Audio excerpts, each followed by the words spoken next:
Selamat pagi para kader orang muda dimanapun Anda berada.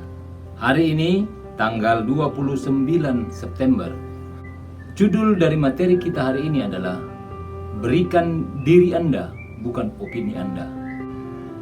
Hal seperti itu telah acap kali ku dengar. Penghibur sialan kamu semua. Pembacaan dari kitab Ayub bab 16 ayat 2. Para kader yang saya banggakan, Elifas, Bildad, dan Sofar menuduh Ayub melakukan tindakan bodoh, berkata salah, dan memimpin dengan lalim. Tapi pesan mereka tidak kena kepada Ayub karena dua alasan. Yang pertama, karena mereka tidak punya bukti. Dan yang kedua, mereka tidak mempraktekkan hukum keterhubungan. Saudara-saudara, banyak pemimpin yang tergoda melakukan kesalahan yang sama. Kita mengatakan opini kita walaupun kita tidak peduli dengan informasi penting dan kekurangan hubungan dengan pendengar kita. Ayub menyebut teman-temannya sebagai penghibur sialan. Setiap komunikator yang baik akan berusaha mengerti para pendengarnya sebelum minta dimengerti. Mari kita memperhatikan perbedaan yang mendasar antara komunikator dengan seorang pembicara. Yang pertama, seorang pembicara selalu berusaha untuk dimengerti dan disukai.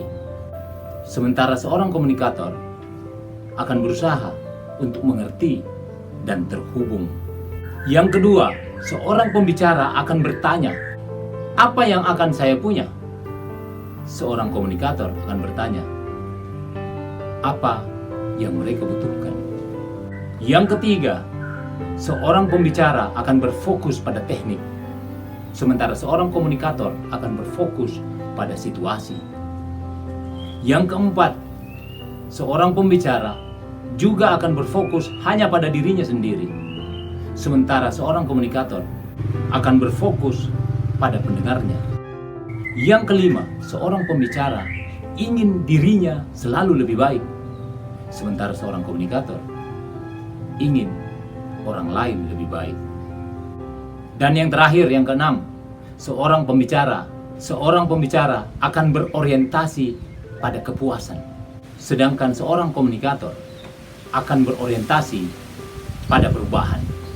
Para kader yang saya banggakan, Ayub adalah orang yang sangat dicintai Tuhan. Pada satu masa dalam hidupnya, dia harus melalui sebuah ujian.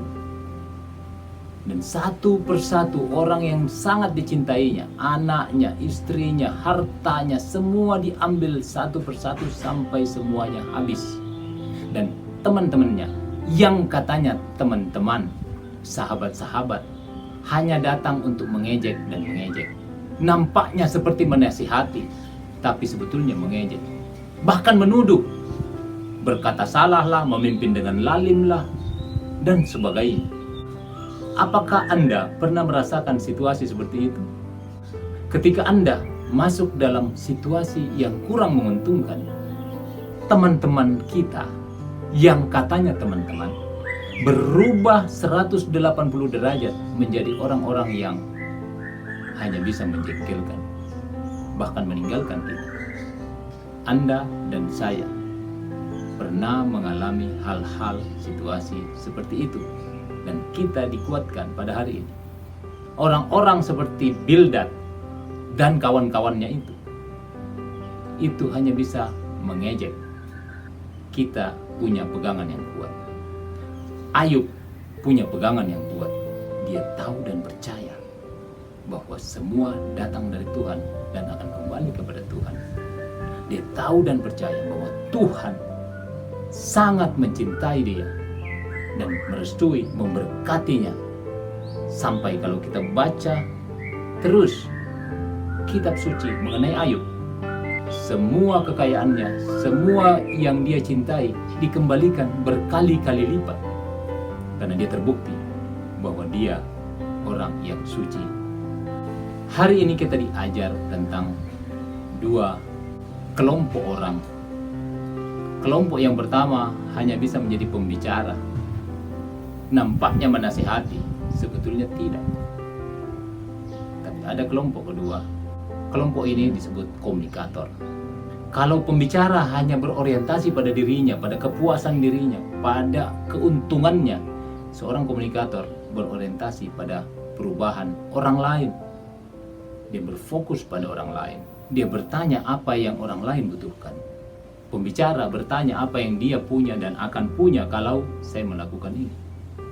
Pendirian dan prinsip Ayub bisa mengajarkan kita untuk menjadi seorang komunikator yang baik. Kita tidak perlu para penasehat atau pembicara yang kelihatannya hebat dalam teknik, hebat dalam kata-kata, hebat dalam presentasi, tapi tidak hebat dalam mengembangkan orang lain. Mari saudara-saudara, kita berikan diri kita kepada orang lain, kepada anggota-anggota kita, kepada kelompok kita, kepada organisasi kita, pada pengikut kita, dan bukan opini kita. Pertanyaan kita hari ini, apakah Anda punya kecenderungan untuk menjadi seorang pembicara atau seorang komunikator? Selamat belajar dan berlatih. Tuhan memberkati kita semua. Amin.